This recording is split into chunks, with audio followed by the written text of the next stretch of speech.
Hey everybody, Adam Tracy again. What I wanted to talk about today is the question that seems to be on everybody's mind is, what do I do if I'm in the middle of an ICO or a token sale and I've got a security on my hands, right? What if that token or that coin that I'm selling is undoubtedly a security under securities laws? Do I have to scrap it? How do I comply? Is it worth it? And what do I do?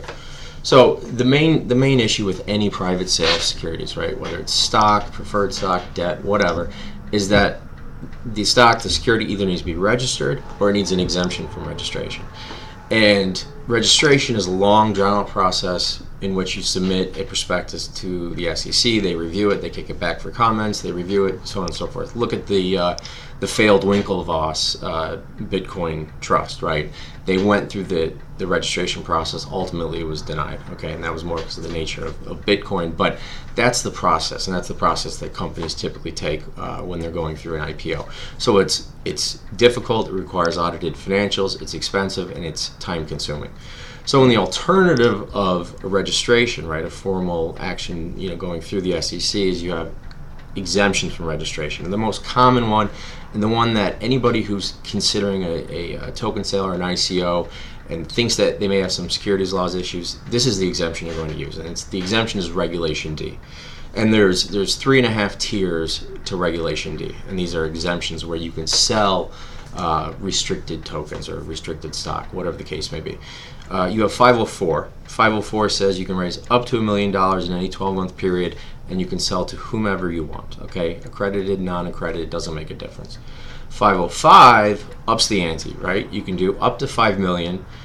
You have to sell entirely to accredited investors, with the exception of 35 people. Okay, there can be 35 non-accredited.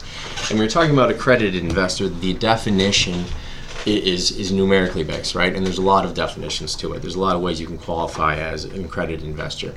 $200,000 household income, net worth in excess of $1 million, not including your house, or a corporation, trust, so on and so forth, is automatically deemed to be an accredited investor.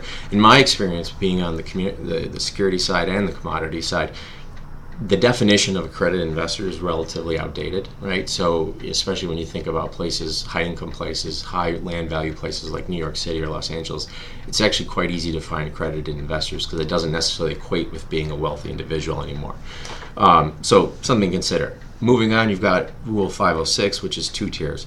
506B, which says you can raise an unlimited amount, but you have to sell to accredited investors or quote-unquote sophisticated investors. And a sophisticated investor isn't numerically defined like an accredited investor, but it's basically an individual who carries the requisite level of sophistication to understand the risk of loss associated with the sale of securities. So it's kind of a qualitative standard. It's a little bit dicey. You don't necessarily know who you're talking about, but there is that test and there is that requirement under 504, 505, and 506 that the seller makes some attempt to certify the sophistication or the accredited, non-accredited status of the individuals buying the securities. Now 506C, which is your sort of what I consider the crowdfunding exemption, allows you to raise as much money as you want and solicit in a manner that is reminiscent of a registered offering, where you can solicit very broadly, but you're limited to accredited investors only. And so that's a big misconception. So the big thing with crowdfunding, especially when it came out and the Jobs Act came out, people were so mad because it was like, oh, you know what, I'm going to get into this, I'm going to sell to anybody. But the reality is, if you want the ability to solicit broadly, right, like through the web, through, telemarketing, whatever you want to do, you're limited to doing it to accredited investors, and that limited a lot of people. Now, the big thing to remember, and this is where, for purposes of an ICO, I think everything sort of blows up a little bit, is the fact that under 504, 505, 506, whatever you sell, whether it's stock, preferred stock, notes, or a coin or a token, those securities are not registered for resale, meaning that those securities cannot be freely resold on, for instance, an exchange. So, when you're looking at like an ICO, right, one of the big motivations for everybody is that we've got all these great exchanges, right, and all these, we can go out there and trade and trade and trade.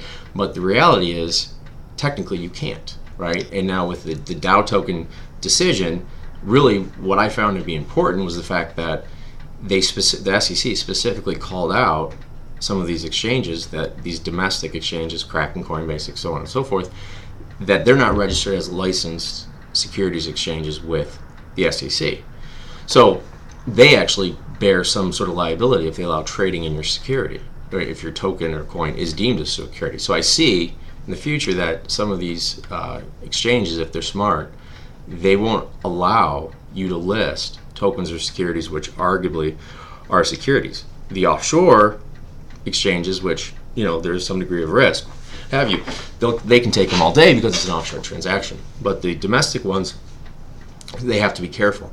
So if you do have to go down the route and you are looking at definitely having to comply with securities regulations, be wary of Regulation D, 504, 505, and 506, and also be very wary about the practical impact of that ICO and the fact that your clients, right, your investors will have no liquidity after the fact under the law, right? And again, if you go back to the crowdfunding definition, a lot of people rushed into 506 Bs or Cs and found out they couldn't sell their shares, right? And that fundamentally is something that you have to be in the industry to probably understand, but it got a lot of people stuck. So Madam Tracy, check out my website. A great article today from one of Kenya and Africa's best blockchain enthusiasts. So check that out, bitcoin-lawyer.org, or email me at tracyfirm.